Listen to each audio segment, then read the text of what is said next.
Ayaw kilalanin ng pinatalsik na presidenteng si Abed Rabo Mansur Hadi ang sapilitang pag-agaw ng rebeldeng Shiite sa kapital ng Yemen na Sanaa.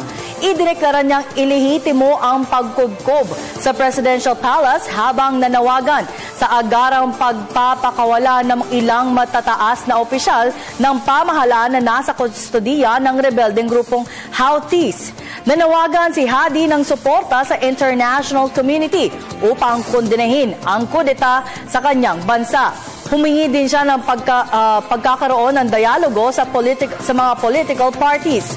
Ayon sa kanya, pwedeng ganapin ang pag-uusap sa mga lungsod na kontrolado ng Houthis, kagaya ng Aden o di kaya ay Taiz. Sang-ayon dito ang mga political parties kasama ang Houthis. Napagkasundoan nila ang pagbuo ng People's Transitional Congress bilang pamalit sa kasalukuyang Upper House.